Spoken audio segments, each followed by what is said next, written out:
Hello everyone, my name is Hermes Loschi. I'm from Brazil. However, I'm speaking with you from Poland, where I'm doing some part of my PhD degree. And today, I'm here to provide a brief introduction about myself and about my research during the pandemic times. I hope you may enjoy it. Okay, and as you can see here in this picture, I am one of the 9 early state research of the SCENT project. I am the ESR2. I started in the SCENT project on the 1st of April 2019, and we have the projected end of the SCENT project by the 1st of April 2022. Okay, here we have the disclaimer of the SCENT project. Therefore, I'd like to thank the funding from the European Union Horizon 2020 Research and Innovation Program under the Marie Skłodowska-Curie Grant Agreement number 812391. Thank you very much. And now back to the presentation. First and foremost, I'd like to provide a small introduction, a little bit about myself. I completed my graduation in Control and Automation Engineering at the Police University in Brazil. And one funny history about that time is that together with some colleagues, we won second place in the first robotic championship sponsored by the Police University during my graduation with the Hurricane robot. I hold my master's degree in electrical engineering at the University of Campinas with one emphasis on telecommunications. And during my master, I started my interest in the field of electromagnetic compatibility. Thus, from the 1st of April 2019, I have been working on the SCENT project with the joint PhD degree provided by the University of Selunagura, the University of Twente, and the University of Nottingham. Now, a little bit about my research. Has the early state research number 2 of the SCENT project.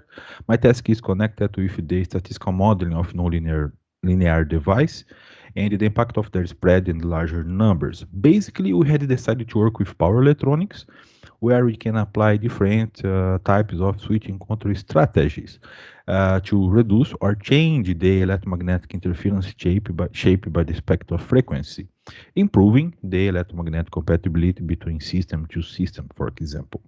And here, in this slide, I have the picture of my setup in the MC lab at the University of Selunagura that I have been using to conduct my research. Of course, before the pandemic situation. And I can tell you that, of course, I have been suffering the effects of the pandemic situation. For example, in 2019, we had performed several activities at the site of the partner of my project, I mean the industry, as you can see here in these pictures. And all 2020, last year, it was no longer more possible to carry out these types of measurements. Thus, it was necessary to adapt, to change, and try to use my time in my house in an efficient way. I mean, the condition of work from home. And I realized that one exciting way to do it without compromise a lot my research and the project is through simulations. Especially in my case, I have been working with statistical analysis through multiphysics simulation. At this point, as you can see here in this example, I have been working with console multiphysics simulations of power electronics, which is one very important topic of my research. So I can consider that it was a good balance point to, to my research, good balance point to improve my research for sure during the pandemic times. Okay, it was a pleasure to provide you this brief introduction about myself and about my research during the pandemic times, especially about it. And if you are interested in know a little more about my research progress, you can contact me by email or take a look at my website, losthermes.com. There you can find more information about my didactic and academic books, media appearance, my last publications, I mean journal papers, conference papers, and blog posts. And if you are really, really interested, you can follow my publications through my social networks. You are more than welcome. Thank you. Thank you very much for your time. See you.